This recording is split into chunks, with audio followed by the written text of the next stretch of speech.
하시면서 예배 준비하시겠습니다. 찬송가 529장 찬양하시겠습니다.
찬송가 93장 찬양하시겠습니다.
박형기 권사님 기도하시겠습니다.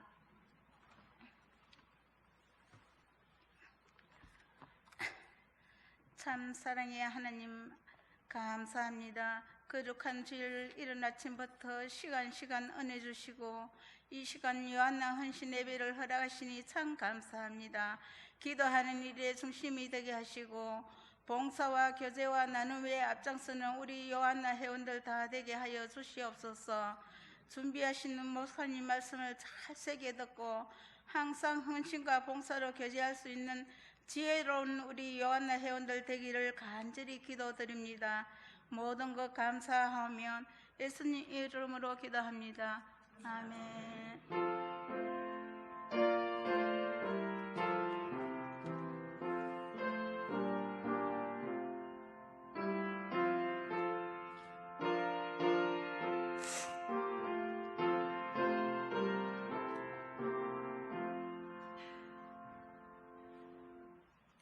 손은순 서기님 나오셔서 성경 봉독하시고 우리 회원님들 특송 후에 목사님 말씀 있으시겠습니다.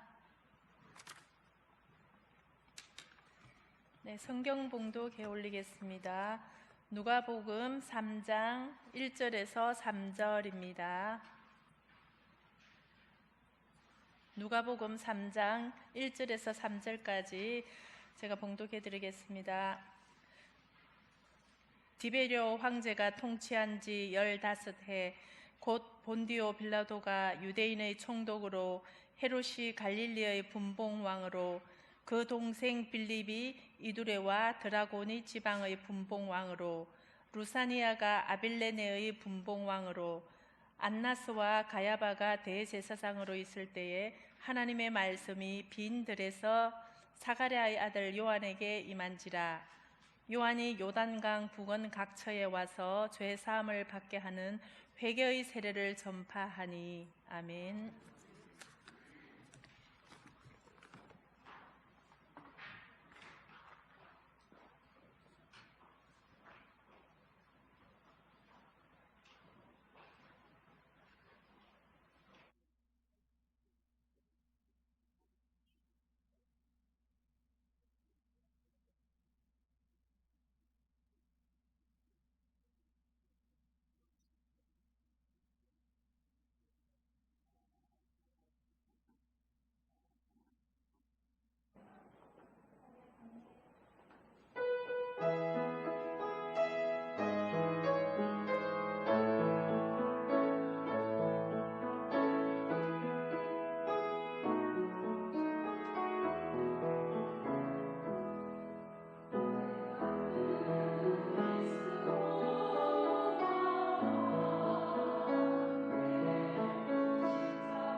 그 손은승 권사님 남아서 잠깐 계세요. 위에 올라오세요. 내가 성경 본문을 잘못 가르쳐 줘갖고 8장 1절부터 3절입니다. 그래서 한 번 더 성경 봉독을 8장 1절부터 3절. 예.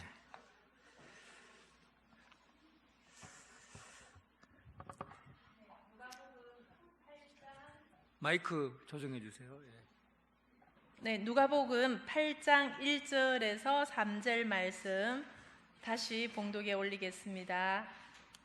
그 후에 예수께서 각 성과 마을에 두루 다니시며 하나님의 나라를 선포하시며 그 복음을 전하실새 12 제자가 함께하였고 또한 악귀를 쫓아내심과 병 고침을 받은 어떤 여자들 곧 7 귀신이 나간 자 막달라인이라 하는 마리아와 헤롯의 청지기 구사의 아내 요한나와 수산나와 다른 여러 여자가 함께하여 자기들의 소유로 그들을 섬기더라.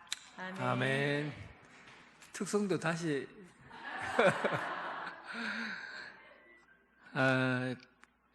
아무리 찾아도 요한나가 안 나오죠. 요한나가 나와야 되는데 참 헌신 예배 때는 꽃을 보는 것 같아요. 봄인데 우리 여전도에서 한복을 또 예쁘게 입고 오셔서 하나님이 보시는 앞에서 내가 꽃입니다 하고 아름답게 찬양해 주셔서 너무 감사합니다.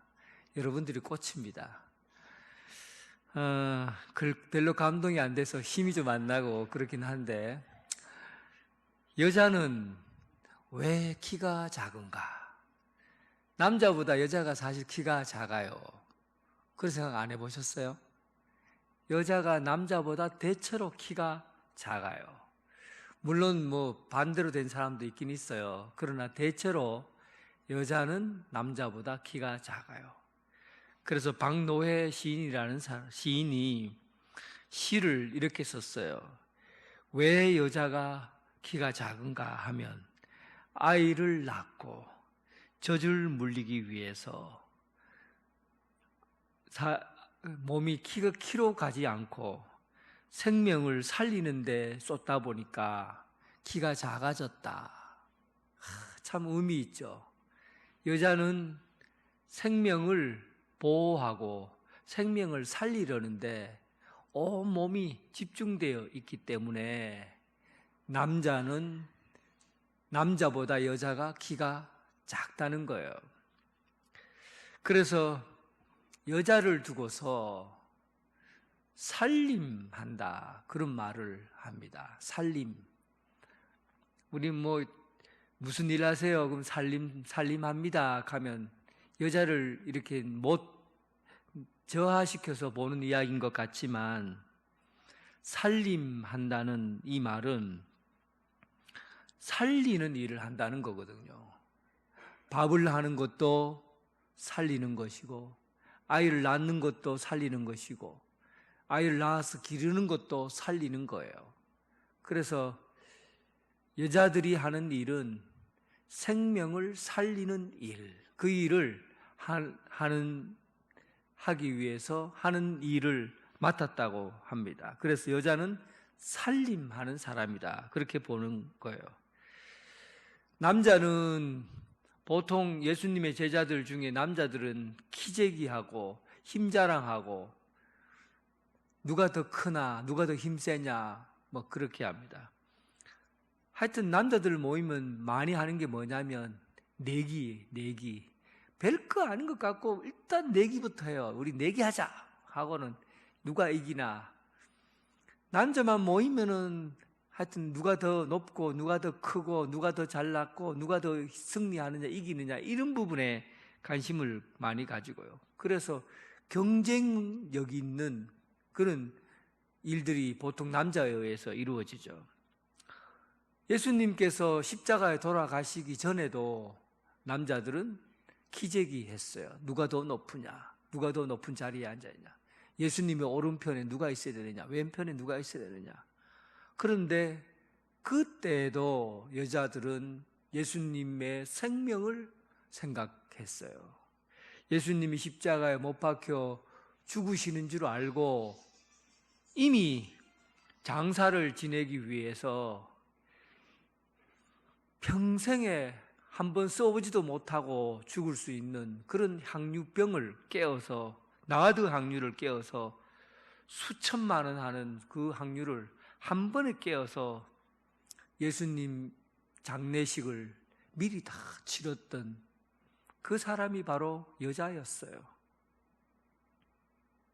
뿐만 아니라 예수님께서 부활하시고 나서 십자가에 못 박혀 죽으시는 그 과정에서 남자들은 기재기하고 힘세, 누가 더 예수님의 오른쪽에 앉냐 왼쪽에 앉냐 하고 힘자랑할 동안에, 그리고 예수님 십자가에 못 박혀 죽으시러 갈 골고다 언덕 올라갈 때 이미 멀리서 보고 다 도망을 쳐버렸어요. 그리고 몸에 옷이 벗어진 줄도 모르고 도망을 쳤어요. 그만큼 남자들은 그냥 일하고 막 투쟁하고 싸워서 이기고 이런 데 관심이 있다 보니까 예수님과 함께 말을 타고 로마 그 중심부에 들어가서 나라를 확 뒤집어야 되는데 그런 일은 일어나지 않고 예수님이 패배자가 되어서 십자가에 못 박혀 죽으신 걸 보니까 그 패배자와 함께 하는 것은 그의 인생이, 그의 제자들의 인생은 이제 끝났다고 본 겁니다. 그래서 제자들은 다 도망쳐 버렸을 때도 여자들은 예수님께서 마지막 십자가에 못 박혀 무덤에 안치되는 데까지 눈을 떼지를 못한 거예요. 끝까지 따라가고 예수님이 어디에 묻혔는가 하고는 여자들이 모여서 그 곳까지도 확인하고, 그리고 마지막 향유를 예수님 앞에 발라드려야 되겠다 하고는 그 새벽에 일찍이 일어나서 여자들이 함께 예수님의 무덤에 찾아갔잖아요.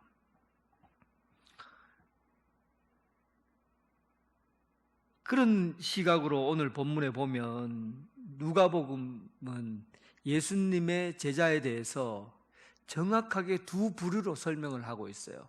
다른 복음서하고는 완전히 다른 차이가 있죠. 누가복음에서는 예수님의 제자들은 남자 제자들도 있었고 또 그를 따라다니던 여자 제자들이 있었다는 것을 분명하게 이름을 밝히고 있어요. 참 놀라워요. 8장 1절에 오늘 본문에 보면 이제 그 이후에 여자들에 대한 이야기들이 나와요. 근데 어쨌든 8장 1절 오늘 본문 말씀 한번 들어가 보겠습니다. 그 후에 예수께서 각 성과 마을에 두루 다니면서 하나님 나라를 선포하시며 그 복음을 전파하실새 누가 함께 있었냐고요? 12제자. 이 12제자는 남자일까요? 여자일까요? 남자예요. 남자 12제자가 함께 있었어요. 이제 분명히 이제 판도가 바뀌어져 가는 그런 상황입니다. 뭔가 변화가 있어요. 그 후에라고 하는 것은 앞에 있는 이야기 그 이후에 그런 얘기잖아요. 그래 앞부분에서는 예수님께서 회당을 중심으로 복음을 전했어요. 회당을 중심으로 하나님 나라를 가르쳤어요. 회당은 유대인들이 모여서 함께 말씀을 듣고 말씀을 토론하고 기도하고 예배드리는 장소였기 때문에 사람들을 모으기가 좋았고, 그리고 모여서 함께 이야기하기가 굉장히 적절한 장소였습니다. 그래서 예수님은 대체로 먼저 회당으로 가서 모임을 주로 하셨습니다. 사도 바울도 복음을 전할 때 유대인들이 많이 모이는 회당을 중심으로 먼저 시작을 해요. 마찬가지였어요. 그런데 회당에서 말씀을 전하긴 전했는데 이 말씀을 듣는 사람들, 바리새인들과 랍비들이 삐딱한 시선을 가지고 예수님의 말씀을 냉랭하게 받아들였습니다. 그리고 예수님의 말씀을 꼬리 잡고, 그리고 예수님이 하신 말씀의 문제점들을 자꾸 지적하고 그러면서 비판적인 시각으로 말씀을 받는 거예요. 은혜를 받으려고 생각하지 않고 말씀을 비비꼴고 뭐가 잘못됐니 잘됐니 하고 자꾸만 입을 대는 거예요. 여러분, 사람들이 모여서 집중하는 공간이 회당이었어요. 말씀에 참 집중하기 좋은 공간이었어요. 그런데 그 좋은 환경 속에서 은혜를 받으려고 하지 않고 말씀을 자꾸 넘어서려고 하고 또 비꼬으려고 하고 이랬니 저랬니 자꾸 그런 식의 말을 한 거죠. 여러분, 하나님의 말씀을 은혜로 받으시기 바랍니다. 말씀을 들을 때 내가 은혜 받아야 되겠다 이런 태도로 앉아 있어야 돼요. 말씀을 평가하는 자세로 앉아 있으면 바리새인들과 세리들이 그랬던 것처럼 똑같은 마음을 가지게 될 겁니다. 여러분들이 마음이 똑같아져요. 바리새인들과 세리들이 예수님께서 상중하기 싫어하는 이유가 뭡니까? 분명히 하나님의 말씀을 전하는데도 그 말씀을 은혜로 못 받는 거예요. 은혜로 받아야 깨달음이 있고 또 은혜로 받아야 자기 삶에 또 새로운 변화가 있는데 말씀을 자꾸 비비꼬으니까 들리질 않는 거예요.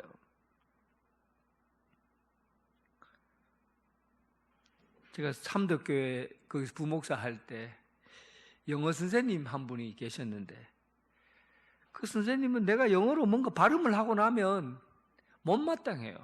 설교 중에 내가 영어를 좀 사용해서 얘기를 좀 하고 나면 쪼르르륵 달려와갖고 목사님 그 발음은 그게 아닙니다. 그렇게 하면 안 돼요. 틀렸어요. 잘못했어요. 이렇게 해야 돼요. 계속 영어 발음을 자꾸 하고 얘기하니까 그건 영어 선생이니까 그래갖고 영어 쓸 일이 있으면 안 써요. 아예 안 쓰고. 그분은 평생 은혜를 못 받아요. 뭐 언어만 나오면 자기가 언어 쪽에는 뛰어난 사람이니까 말씀에 은혜를 못 받는 거예요. 은혜는 뭐 자기가 전공하는 게 있으니까 자꾸 전공한 이야기만 하고. 예수님이 그랬어요. 얼마나 답답했는지 이제는 예수님이 회당에서의 말씀 전하는 거는 치우고 이제는 새롭게 바깥으로 나가겠다. 더 넓은 곳으로 가서 말씀을 전해야 되겠다 하고 그 후라는 말이 그런 말입니다. 그 후에 예수님께서 각 성과 마을을 두루다녀야 되겠다. 이제는 범위가 커졌어요. 옛날에는 회당에 딱 모여있는 사람에게 복음을 전했다고 하면 이제는 바깥으로 나가겠다고 하시는 거예요. 그러면 두루 다니신다고 하니까 혼자 다녀서 말씀을 전하는 게 아니라 이제는 제자들과 함께 다니는 거죠. 그러면 조직이 갖춰져 있어야 됩니다. 한 곳으로만 가는 게 아니라 두루 다닌다고 하니까 넓은 범위에서 다양한 사람을 만나겠다는 뜻이에요. 그러니까 이제는 좀 더 넓은 곳에서 하나님 나라를 선포하려고 하면 갖추어야 될 게 조직이죠. 그래서 여기서는 12제자, 남자 12제자를 조직한 겁니다. 그래서 이들을 가지고 복음을 전하려고 한 것이죠. 조직이라는 거는 이게 조직이 썩어지면은 굉장히 공동체가 위험하지만은 조직을 활용을 잘하면 에너지가 굉장히 활동적인 에너지가 많이 나와요. 그리고 그 일로 인해서 서로 연결된 성장들이 일어나는 게 조직이에요. 조직을 잘 갖춰야 돼요. 굉장히 편리해져요. 신앙생활이 편리해지고 또 합리적으로 운영될 수 있는 게 조직이에요. 출애굽기 13장에 보면 출애굽기 18장 13절에 27절에 보면 모세가 이제 광야에 들어가서 백성들이 광야 생활에서 막 일어나는 사건 사고들, 뭐 김집사가 어땠다, 이 집사가 어땠다고 막 싸우고 이런 일들을 누구인데 가져와요? 모세인데 가서 이 일을 재판해달라고 하고 모세인데 다 가져오는 거예요. 근데 60만 명의 사람들이 사건이 터져버리면 그 중에 사소한 일부터 해서 사건이 터지면 얼마나 많은 사람들이 모세인데 그 일을 가져오겠어요. 줄을 착 서갖고는 모세인데 와서 한 사람 한 사람씩 이 사건에 대해서 결정을 내려달라고 하는 거예요. 그러니까 장인 이드로가 보더니만은 기가 막히거든요. 이렇게 해서 하루 종일 해도 다 못할 뿐더러 저러다가 모세 죽겠다 싶은 거예요. 혼자 저 많은 일들을 감당하다가는 모세가 죽을 것 같았어요. 그래서 이드로가 그러지 마라. 이런 일은 조직을 가지고 풀어야 된다. 그래서 성령이 충만하고 그리고 성격 하나님의 말씀을 잘 지키고 그리고는 인덕을 갖춘 사람,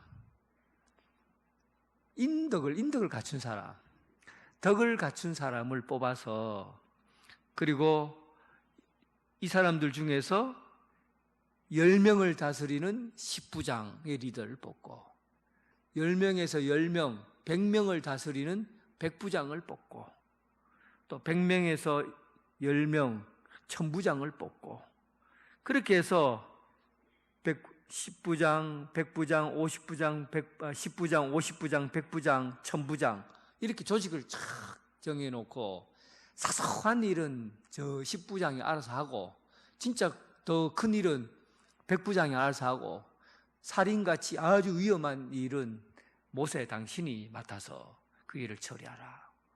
이렇게 해놓으니까 조직이 착 갖춰져 오니까 일이 얼마나 가벼워지고 또 사건 처리도 질이 높아요. 혼자서 모세가 사소한 일까지 사소한 일에서부터 큰 일까지 다 혼자서 다 하려고 하니까 그 일을 어떻게 다 감당합니까? 그래서 모세는 아주 그 이드로 장인이 지혜가 있었죠. 그래서 사람을 조직을 쫙 해갖고 규모를 갖춘 거예요. 예수님께서 하나님 나라를 선포해 가시는데 혼자 그 일을 감당하기 힘드신 거예요. 그래서 하나님 나라 복음을 선포하기 위해서 조직한 게 12제자예요.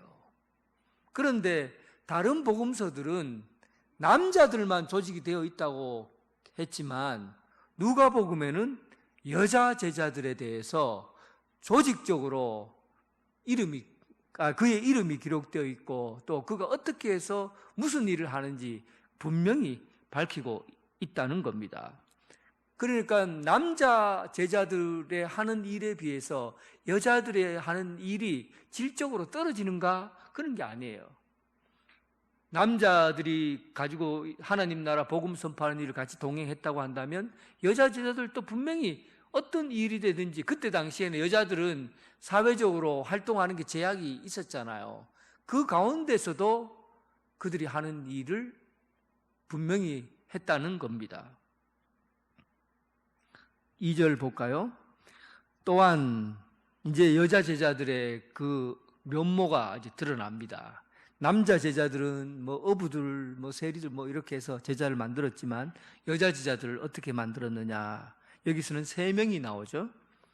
또한 악기 쫓아내신가, 이 악기 쫓아내시는가 하고 병 고침을 받는 여자들, 귀신 들린 사람은 막달라 마리아고 또 병에 걸린 사람은 요한나, 그런 얘기예요.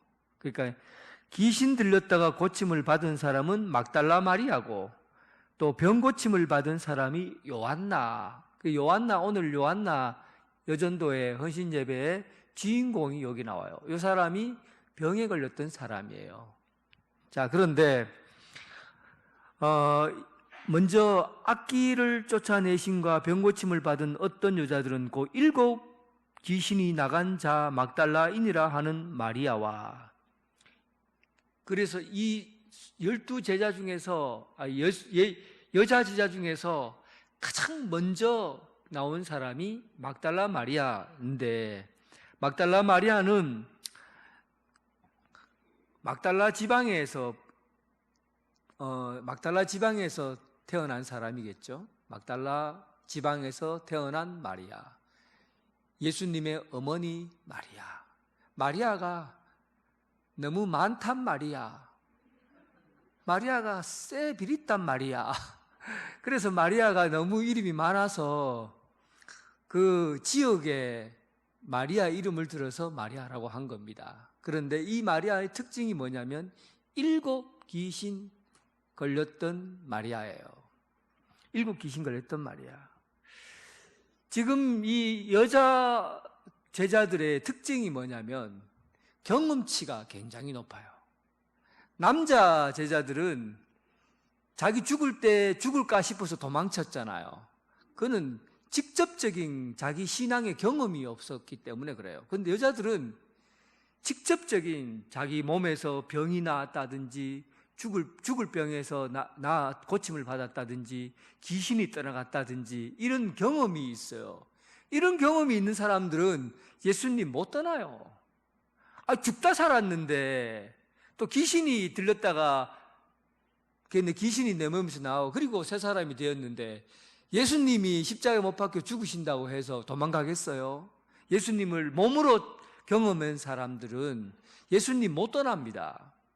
그냥 눈으로 보고 기적을 옆에서 보고 그리고 귀로 듣고 그랬던 사람들은 위험한 상황이 오면 떠날 수 있어요. 그런데 경험이 예수님을 경험한 사람, 예수님을 만난 사람, 직접적으로 내 안에서 뭔가 일어난 사람들은 예수님 못 떠나요. 7 귀신 들렸던 막달라 마리아. 막달라라는 직업은 막달라라는 그 곳은 굉장히 발전된 상업 도시예요. 장사꾼들이 많이 모였던 곳이에요. 유명한 염색업이니까 자색이라든지 이런 거, 왜냐하면 조개 같은 것에서 자색이 나오잖아요. 근데 자색 요만큼 물감 얻으려면 조개를 얼마나 많이 잡아야 되겠어요. 그러니까 자색 물감이 비싼 거예요. 너무 비싸니까 너희들은 쓰지 마라, 왕만 쓰겠다 하고는 금지시켜버리잖아요. 얼마나 자색이 비쌌으면. 그러니까 염색업이 발달했어요. 그리고 직물업, 그리고 생선 염장 가공,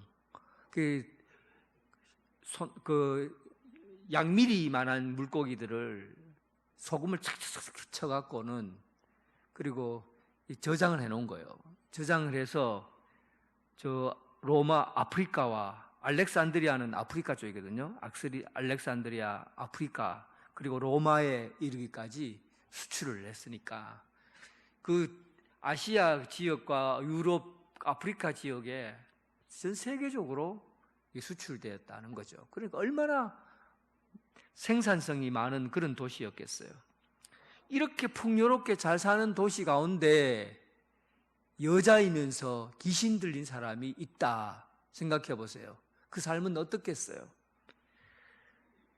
세상은 잘 사는데 그 여자는 존재감이 없는 게 아니라 존재감이 너무 지나친 거죠. 저녀는 미쳤다, 그렇게 보죠. 저녀는 미쳤다.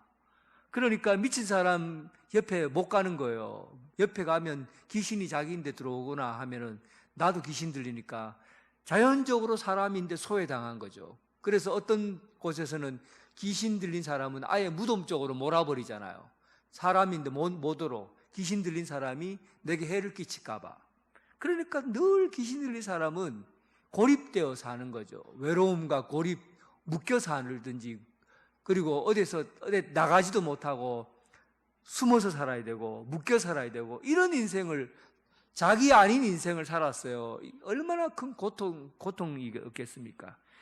사람이 사는 게 아니에요. 귀신 들린 사람의 인생은 사람이 사람으로 못 사는 거예요. 묶여서 살고. 그런 사람을 예수님께서 오셔서 귀신이 물러갔어요. 귀신이 물러가고 나니까 이 막달라 마리아가 새 사람을 입었어요. 그리고는 당장에 예수님의 제자가 되어서 평생을 자기 집에서 삶을 포기하고, 여자가 어떻게 제자가 됩니까? 안 되잖아요. 포기를 해야 되는 거죠. 가족을 포기하고 떠난 거죠. 그리고는 예수님을 따라다니면서 예수님 살림의 뒷바라지를 한 거죠. 제자들을 먹이고 예수님을 먹이고 제자들을 먹이고 살림살이, 살림의 일들을, 섬기는 일들을 한 사람들이 다 여자였어요.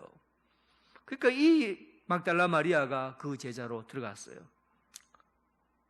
그리고 오늘 헤롯의 청지기 구사의 아내 요한나가 또 그의 제자로 드러난 거죠. 그러니까 이 요한나는 어떤 병에 걸렸는지, 병에 걸렸던 사람이요, 아마도 죽을 병에 걸렸을 겁니다. 그렇지 않으면 이렇게 극단적인 선택을 할 수가 없어요. 어쨌든 이 병에 걸렸던 사람이 예수님을 따라다니게 되는데, 헤롯의 청지기 구사의 아내, 일단은 헤롯은 왕이에요. 헤롯 안티파스, 분봉왕이죠. 그 왕인데, 왕들은 돈이 많아요. 그러니까 집들도 뭐 큰 왕궁도 있고 토지도 많고, 그리고 세금도 많이 걷어들이고, 이거를 자기가 왕이 무슨 머리가 좋다고 일일이 다 장부에 적어갖고 집이 몇 채요, 돈이 황금이 얼마요, 은이 얼마요, 일일이 다 오늘 원래 세금은 얼마를 걷어들이고 이거 다 계산하고 쓸 수 있어요? 자기 집 재산을 못해요. 그러니까 이걸 누구에게 두냐면 세무사를 하나 두는 거예요. 그 세무사가 청직이에요. 얼마나 믿어야 이 자기 재산을 공개하겠어요? 그러니까 청직이라는 것은 자기 측근 중에서 최고의 측근, 또 최고의 측근, 자기의 간도 빼줄 수 있는 사람, 이런 사람을, 이런 믿을 만한 사람을 세워야, 그 측근을 세워야 됩니다. 안 그러면 뒤탈이 많아요. 왕의 재산을 다 관리해야 되니까. 그리고 이런 청지기가, 그러니까 왕 권력의 사실은 가장 핵심이라고 볼 수가 있어요. 왕의 권력의 핵심. 왜냐하면 왕의 재산을 관리하니까 당연히 그 사람에게, 재산을 관리하는 사람에게 요청이 많이 들어올 거라고요. 그러니까 권력의 핵심 중에서 잘 살았어요. 청지기들이 잘 살 수밖에 없어요.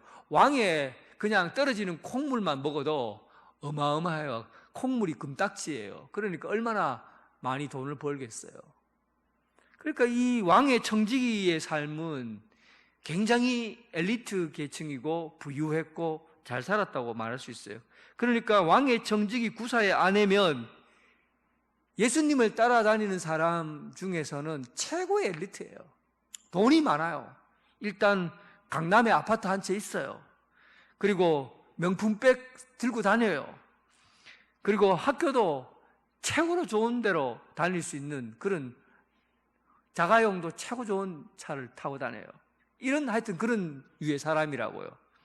이런 유의 사람이 요한나인데, 왕궁에서 일어나는 일들을 대부분 다 경험했습니다. 그 중에서 요한나가 경험했던 일들 중에서 이런 일들도 있었을 거예요. 분봉왕 헤롯이 자기 동생 빌립의 아내 헤로디아를 자기 아내로 취한 것 때문에 세례 요한을 잡아요. 그리고는 세례 요한을 잡아서 그 헤로디아의 딸이, 헤롯이 춤을 추게 하잖아요. 그리고는 춤을 추게 하고 나서 그 헤로디아의 딸이 왕에게 요청을 합니다. 세례 요한의 목을 잘라 주십시오. 그게 제 소원입니다. 그래서 세례 요한의 목을 잘라서 쟁반 위에 가지고 있는 그 장면을 이 구사의 아내는 다 보았어요. 그러니까 왕궁에서 일어난 일들은 전부 다 경험했다고 볼 수 있어요. 그러니까 그 왕궁의 생활이 삶의 문화가 아니고 죽음의 문화인 거예요. 왕은 자기 동생의 아내를 강제로 취하고, 그리고 똑바르게 얘기하는 사람의 목을 쳐버리고, 아버지가 아들을 죽이려고 하고 아들이 아버지를 죽이려고 하고, 막 이런 게 그 왕 안에서 이루어지는, 왕궁 안에서 이루어지는 일들이에요. 이 문화는 삶의 문화가 아니고 죽임의 문화예요. 죽여야 사는, 누군가를 죽여야 자기가 목숨을 건질 수 있는 그런 세계가 왕궁에서 일어나는 그들의 문화였던 거예요. 죽음의 문화가 지배하는 곳이죠. 그런데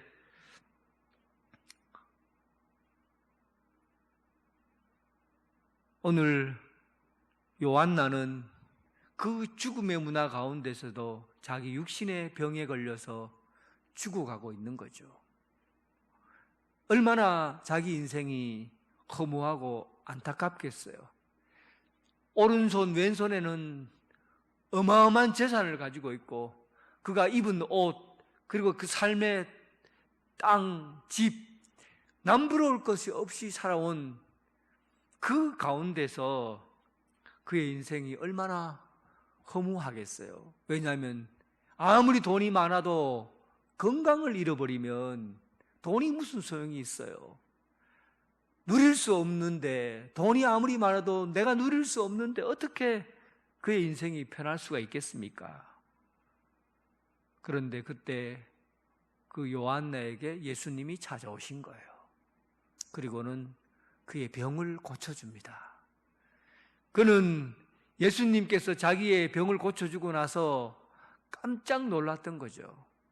지금까지 자기 인생의 가치가 죽음의 문화 속에 숨을 쉬고 살면 살수록 사람을 죽이는 일에 우리의 자기의 현장이 그렇게 살아왔다고 한다면, 삶을 살고 더 밥을 많이 먹고 하루하루 지나면 지날수록 더 많이 가지려고 하면 할수록 그는 죽음으로 달려가는 그 죽음의 문화 속에 자기 인생이 던져졌다면, 예수님을 만난 이후로부터는 예수님이 손을 대면 모든 죽어가는 것들이 다 살아나는, 그래서 예수님의 제자가 되기로 결심하고 삶의 문화, 살림의 제자, 그리고는 예수님 자기가 가지고 있는 부와 재산들을 다 포기하고 예수님을 따라다니면서 그의 뒷바라지를 하기로 결심한 겁니다. 그 이후에 예수님이 죽으시고 난 다음에 그리고 제자 초대교회 공동체가 세워지잖아요. 그때 교회에서 뭘 했습니까? 자기 재산을 다 서로 공용으로 다 같이 나누어서 함께 썼다고 그래요.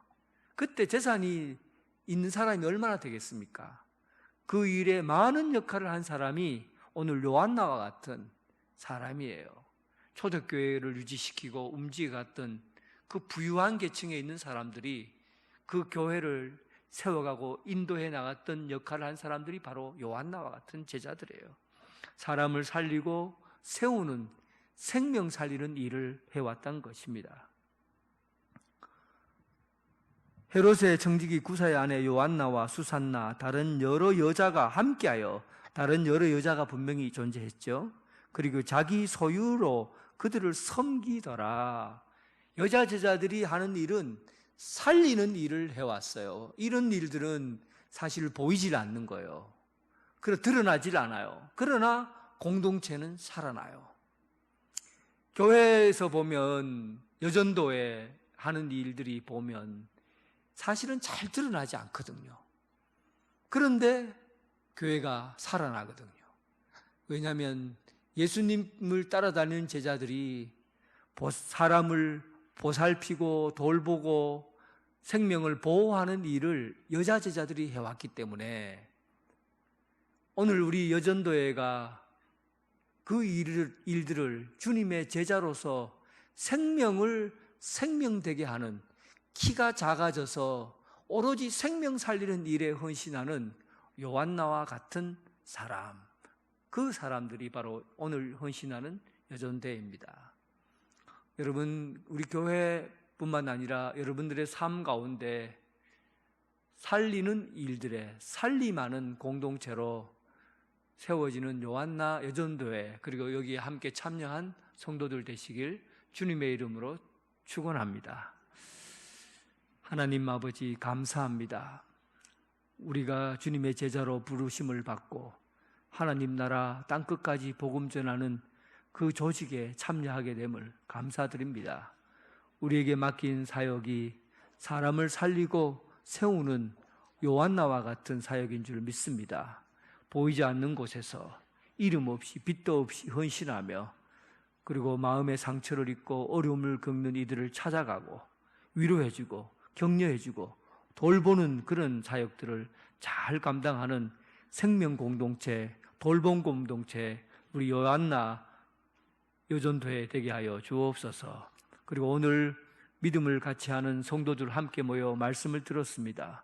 말씀처럼 사람을 살리고 세우는 일에 함께 헌신하는 공동체 되게 하여 주옵소서. 예수님 이름으로 기도드립니다. 아멘. 감사합니다. 찬양 51장 하시면서 봉헌하시겠습니다. 찬양 51장입니다.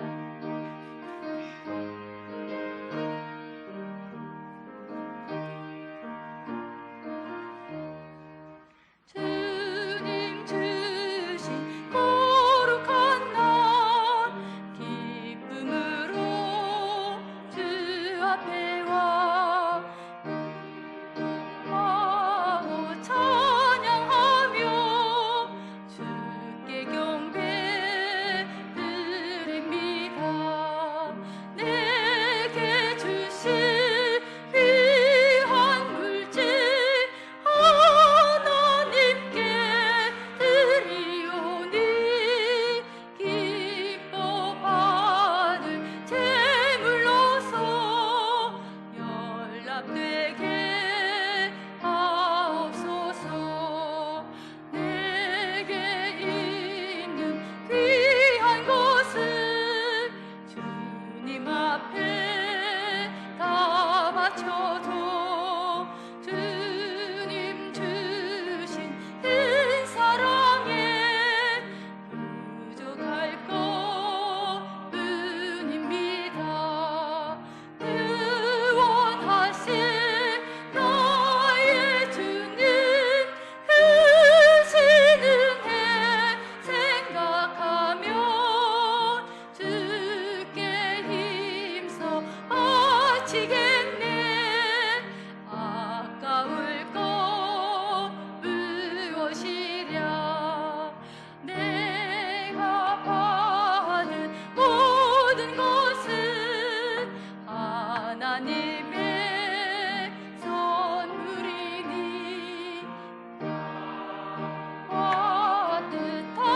따뜻하여서 겸손하게 드립니다. 주님 기뻐 받으시니 묻히는 나 즐겁도다. 복의 근원 하나님께 영원토록 감사하리. 아멘. 회계이신 박금덕 집사님 봉헌기도 하시겠습니다. 기도하시겠습니다. 하나님 아버지, 오늘 저희 여전도회 헌신 예배로 드리게 해주셔서 감사합니다. 저희 여전도회, 요한나 여전도회 모든 회원들 모습도 성품도 다 다르지만 이 시간 하나님 앞에 한 마음으로 예배 드리게 하시고 또 목사님을 통하여 목사님께서 선포해 주신 말씀을 공급받게 하시고 한 목소리로 찬양하게 주신 것은 이 모든 것은 다 하나님의 은혜입니다. 저 이 시간 작은 정성으로 하나님께 예물을 드렸습니다. 이 예물이 쓰여지는 곳마다 하나님의 은혜가 축복이 사랑이 넘치게 하여 주시기를 원합니다. 예수님의 이름으로 기도드렸습니다. 아멘. 찬송가 211장 찬양하시겠습니다.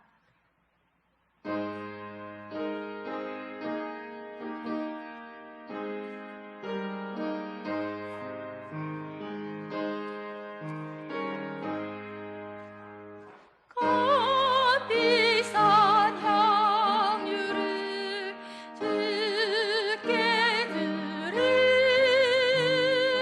막달라 마리아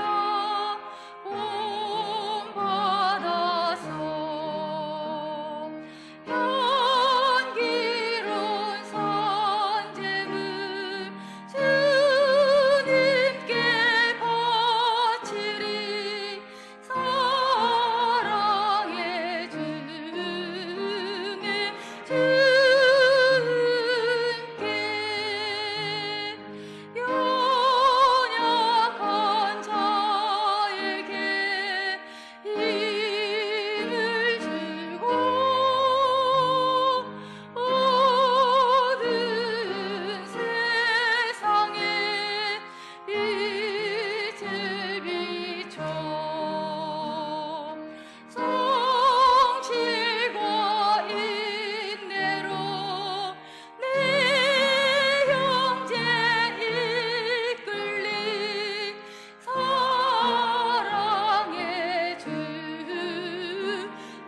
목사님 강구하신 후에 축복기도 하심으로 요한나 선교회 헌신 예배를 마치도록 하겠습니다.